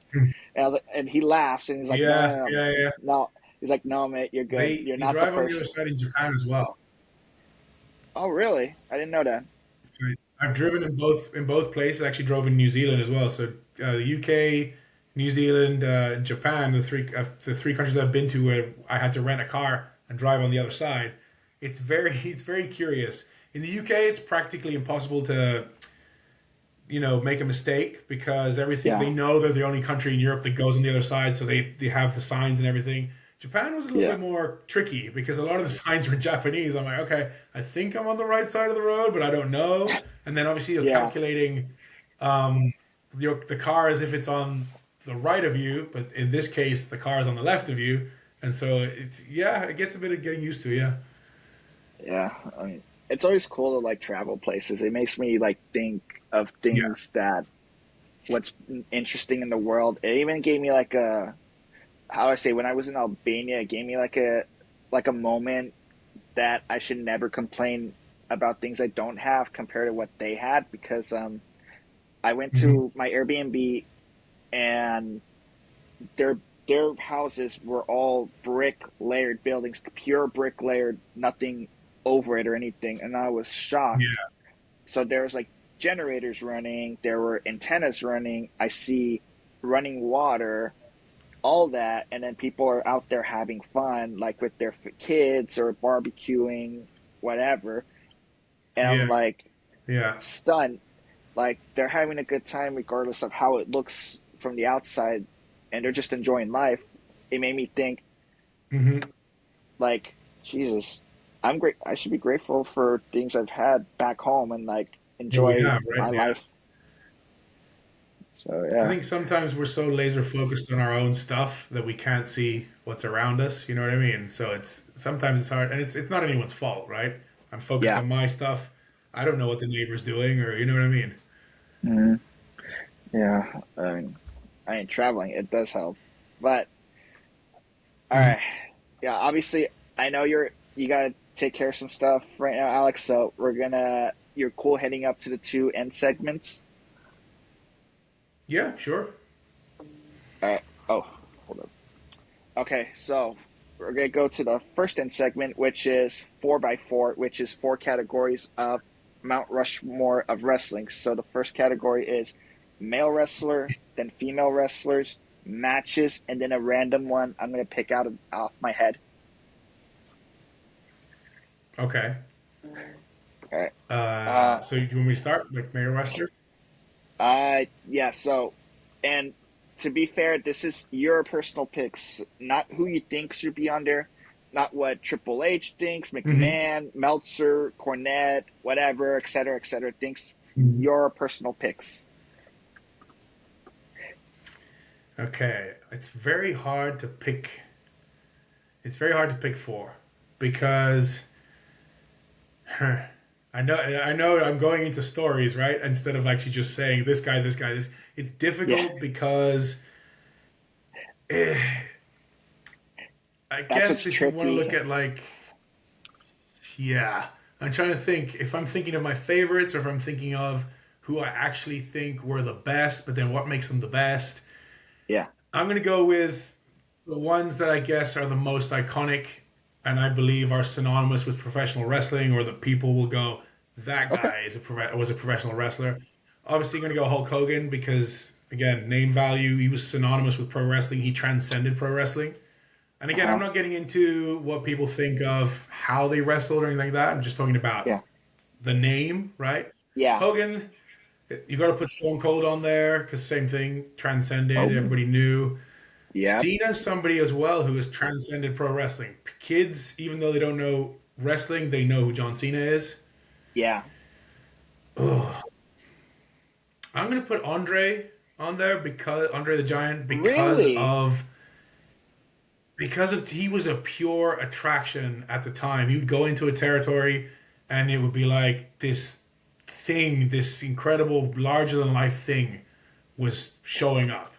And I need a big man on there too, so I get you. but Wow. These yeah, I are. mean, again, this is very broad and very general. If you were to tell me best sellers, I could do a list. If you were to tell me biggest draws, it would look similar to this one actually.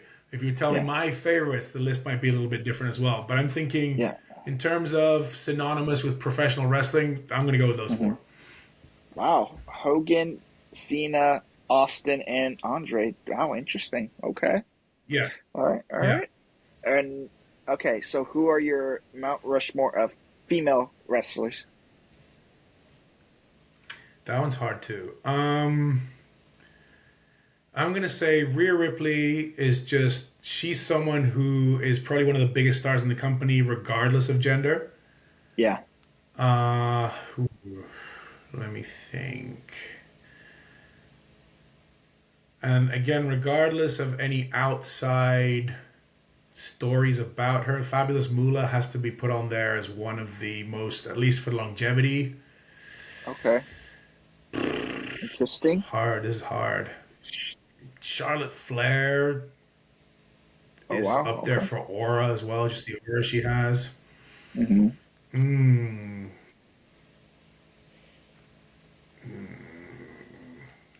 I want to say either Trish Stratus or Lita, just because they broke out of the. They were part of the Divas era, but they broke out of the mud bra and panty stuff and actually had actual wrestling matches, and they were the first ones to main event a Yeah. Raw.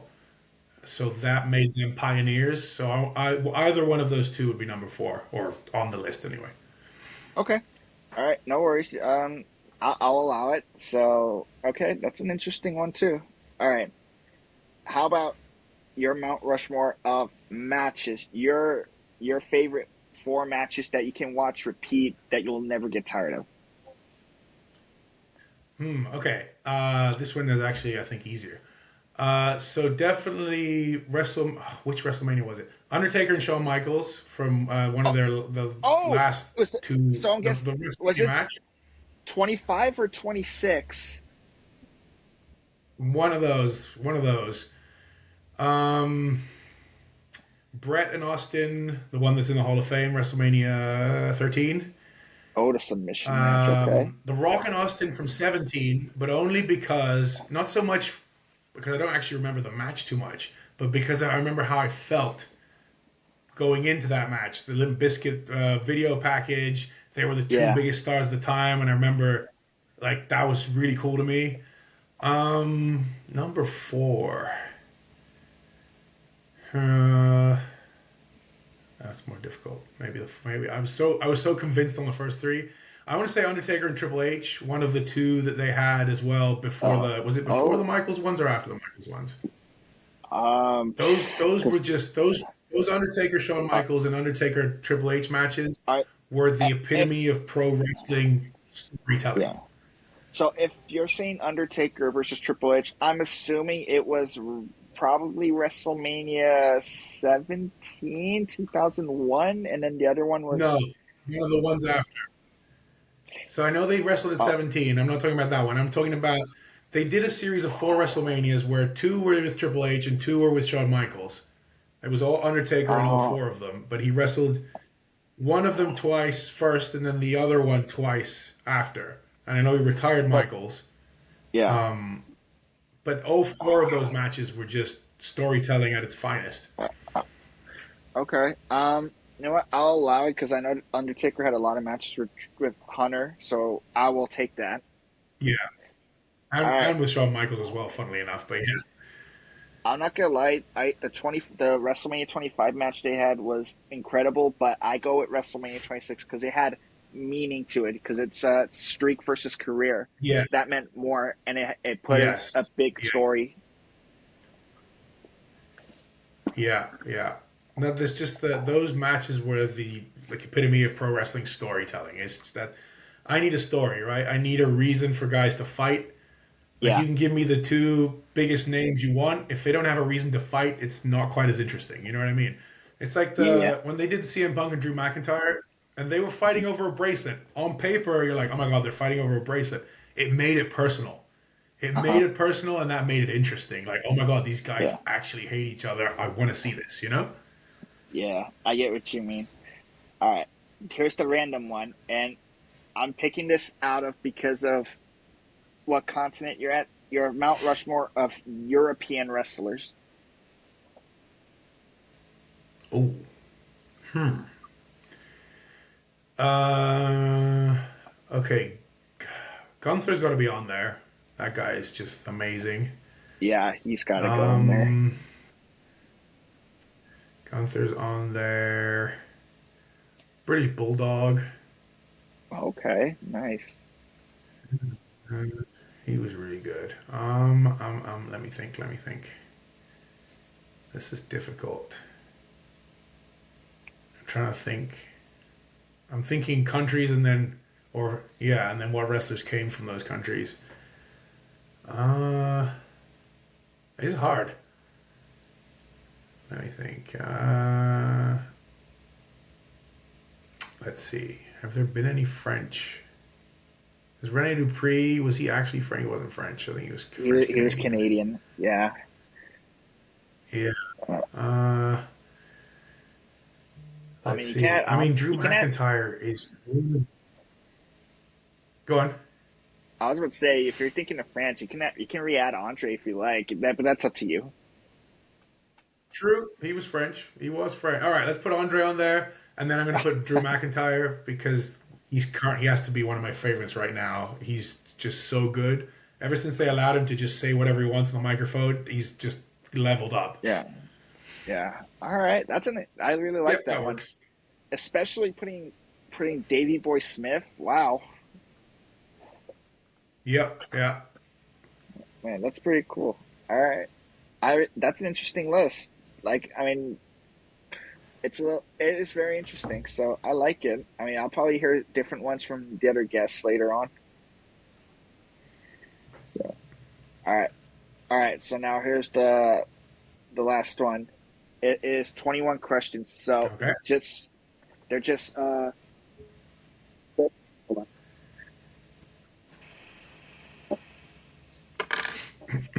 Can you hear me? Sorry, my headphones died. Yeah, yeah. I can't see you. I haven't been able to see you for a while, but I can hear you. Oh, okay. It'll probably get fixed later in the edit. Sorry, I don't know what's going on. All right. Okay. So this one is 21 questions. So pretty much quick fire answers. Just whatever question I give you, just say whatever the answer what comes out. Ready? Mm-hmm. Yep. All right. Okay. Number one. What was your first job? I was a tennis coach. All right. All right. Number two. What is your favorite candy that's from your country? Ooh. See, I don't eat a lot of. I don't like a lot of sugar. I don't eat sugar, Oh. or I stay away from it. I'm gonna go. It's not really candy, but it is sweet. Churros con chocolate. Oh, okay. All right, interesting. All right, all right. Number Yeah, if three. Mexicans think they invented that, it's from Spain. Yeah, I know. Believe me, I knew churros was in a Mexican thing. Don't worry. So I'm not Yeah. in that debate. All right. Okay. Number three. What was your first car? My first car was a that I owned was a Renault Megane, French car. Oh. Oh, okay. Interesting. All right. Okay. Number four. What is a trait you find in people repulsing?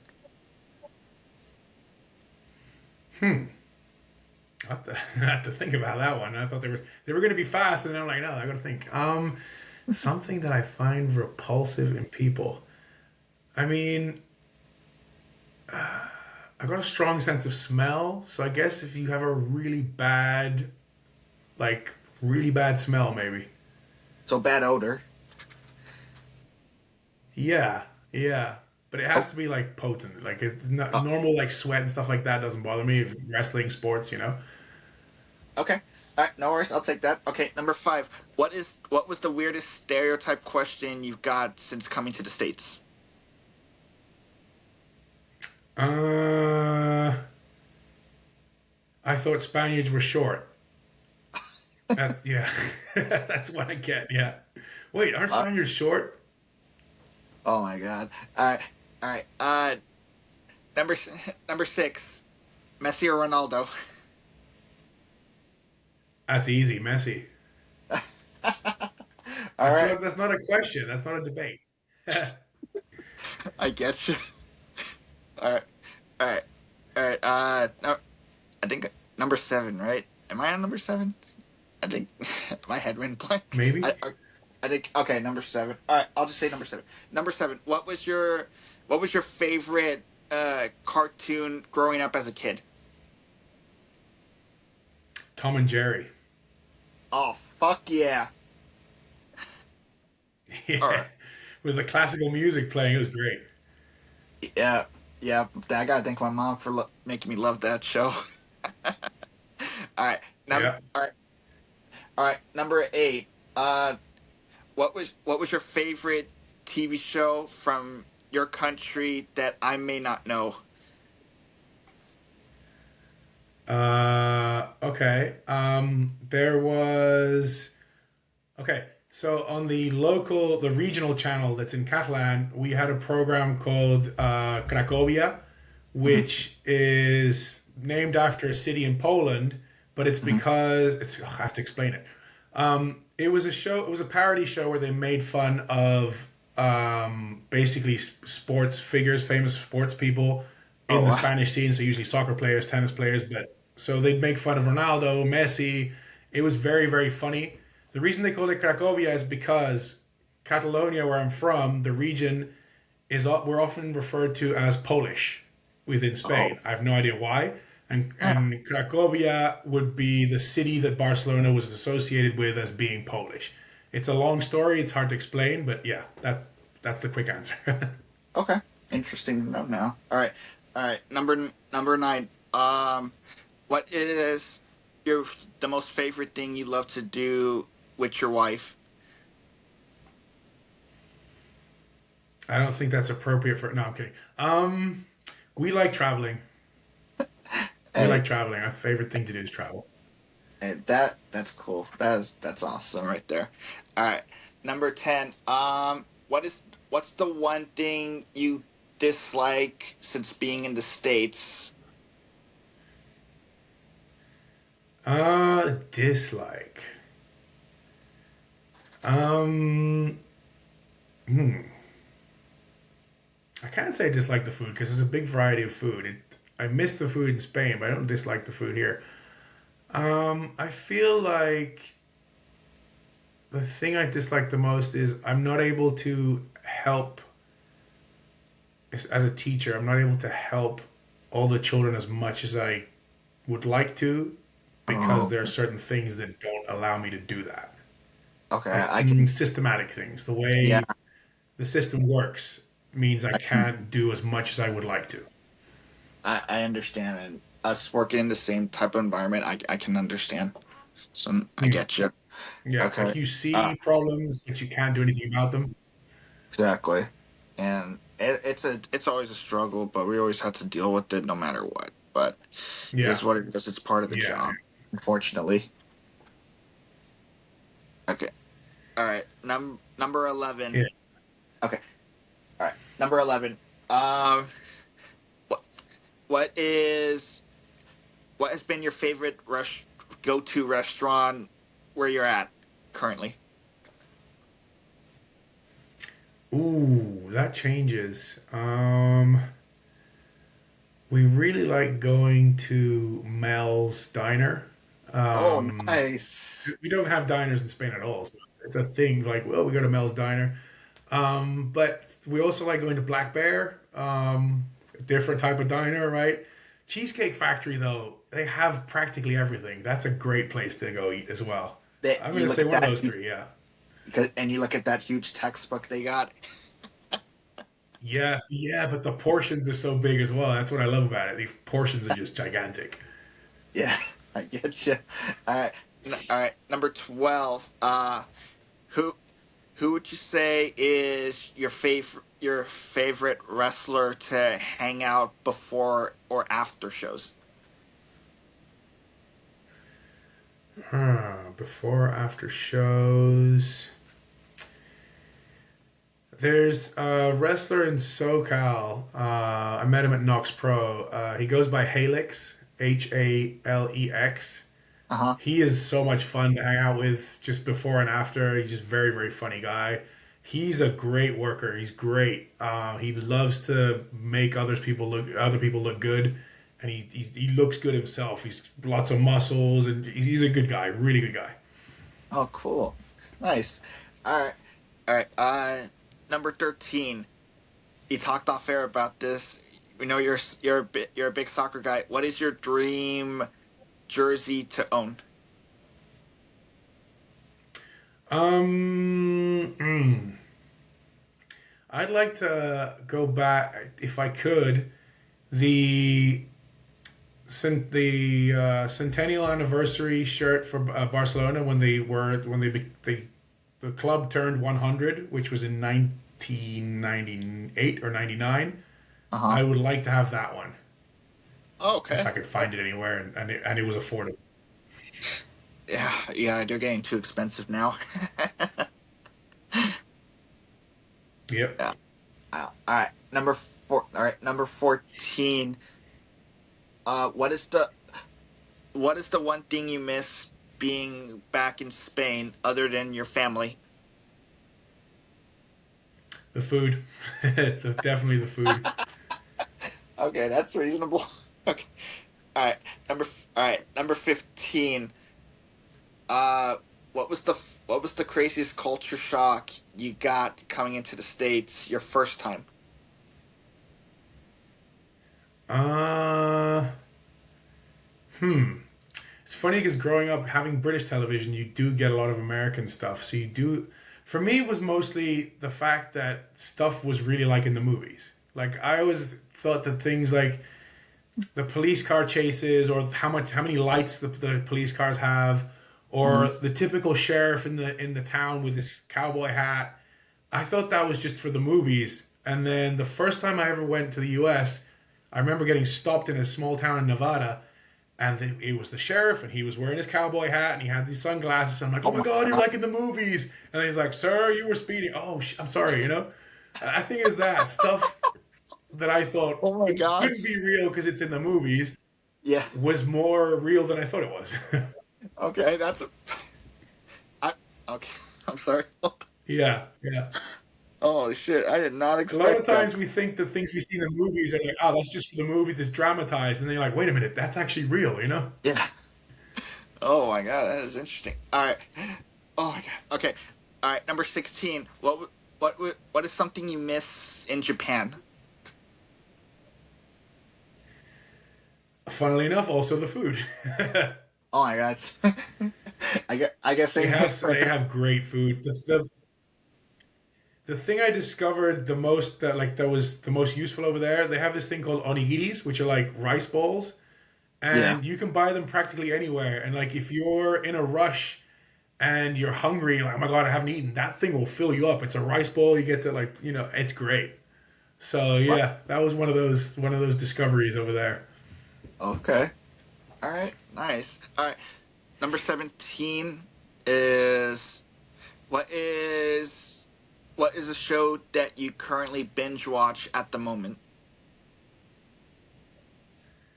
Naruto. My wife had seen it before, not the whole thing, and I'd always heard about it. And some of my best friends were always like, "You need to watch it. You need to watch it." We finally sat down and watched it, and it's an anime that, I mean, yes, it has all the stuff that animes have, but it's actually got really good storytelling, and it's actually quite emotional. There's moments where like, "Oh my god, I'm crying watching a cartoon." You know what I mean? Oh, So yeah, really? Naruto is what we're binge watching right now. Okay. Huh. Yeah, Interesting, because it's been around since I was a little kid. I never watched it because I wasn't an anime guy unless it was yeah, it's Pokemon. been around for a while. Yeah, Okay. Interesting now. yeah. All right. All right. Number 18. You, you said you were a Star Wars fan. What's your favorite film out of the whole series? Empire Strikes Back. Okay. Technically episode 5, and if you kind of in order in which it came out, it was the second one. But yeah, episode 5, Empire Strikes Back. Okay. All right. Like I said, I've only watched one film out of that whole series because I'm not a sci-fi guy. Which one did But you watch? which one did I watch? Which one did you watch? Uh, Yeah. um. Oh my god, which one was it? It was from 2006. I don't remember it. I don't know the name. That would have been episode 3, maybe. Revenge of the Sith, Maybe it is that maybe. one. I don't know. Sorry. I'm not trying to offend you because you're a Star Wars guy. No, no, you're good. If you'd have watched that one, you'd be like, what? You maybe wouldn't have understood anything because it's kind of in the middle. You know what I mean? Yeah, like I know who Yoda, Skywalker, Princess Leia, all them people are. I just never watched it like that. Yeah, yeah. Yeah. All right. Sorry. All Well, right. I'm the Number. opposite. I've read books, I've got video games, I've watched movies, TV shows. I'm like the opposite. I've got all the knowledge. Not that it's useful, but Okay. Uh. All right. Number 19. Uh. Since you talked about it earlier, what did you prefer, WCW or WWF? depends on the time period, I guess. I mean, WCW when it was beating WWF, I guess that was when it was deservedly beating WWF. It was that good. But anything after that, I guess WWF. Oh, okay. I'll take So that answer. it depends on the time period. I was gonna say, Yeah, yeah. yeah. I get you because it was going on until 2001, obviously. So I get you. All right, all right. Number 20. I mean, that's the What is your thing. I don't. It's not a company that I'm with. It's just I like good storytelling in wrestling. So if one company's giving me that, then I like that company. But if another company's giving me that, I like that company too. It's not, oh, I love this place and I'm going to stay with this place forever. No, yeah? whatever gives me the entertainment that I'm looking for. Okay, I understand. No worries. I'll take it as is like that. All right. Yeah. Number 20. What is your favorite holiday? Hmm. As a teacher, I would probably say summer because it's the longest. But since I've been in the U.S., I've actually enjoyed the week that we get for Thanksgiving. I think it's a really cool time of the year over here with all the stuff that happens. I never experienced that until I moved here. I think it's a really cool holiday, so I'm gonna go Thanksgiving. All right, all right. I like that. All right. All right. Here comes the final question. All right. Question number 21. If you can go back to the debut of your first match and you can give yourself one piece of advice, what would it be?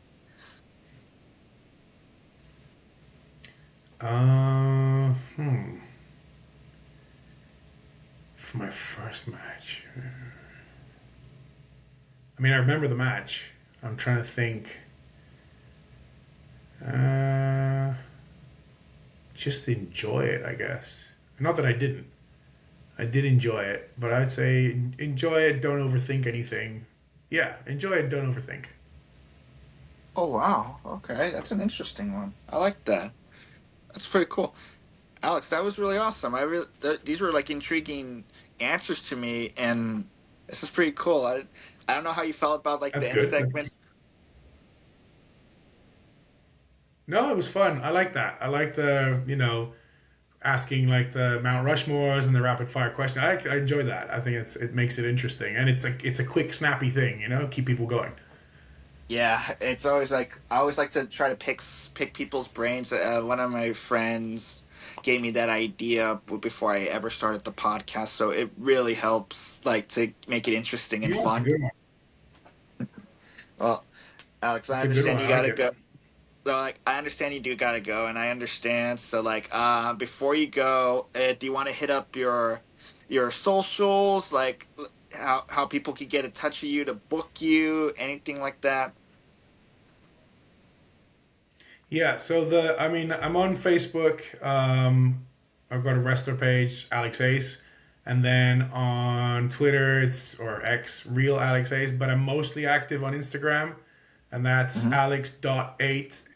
alex.ace.wrestler, and that's usually where I'll be putting up more content and where it's easiest to reach me for bookings for whatever. So I'm gonna go, if you can, Instagram is probably the best. alex.ace.wrestler. Oh, nice, nice. All right. Well, Alex, thank you again for taking time out of your day to come on. I really appreciate this a lot, and I'm really had a Thank you good for time having me. getting to know you. I had fun. Thank you so much. All right. Uh, Yeah, thank you so so much for having me. It was great. Like I said, the last part was different as well, so that makes it interesting as well. So thank you. yeah, no problem, man. Just still hang tight after I stop recording, okay? Hmm. All right. So, guys, thank you for listening and watching the show. Until next time, this is Wrestle Craze United podcast with your host Franco Maldonado, and also, again, thank you to my guest Alex Ace. Everyone, later. Peace out.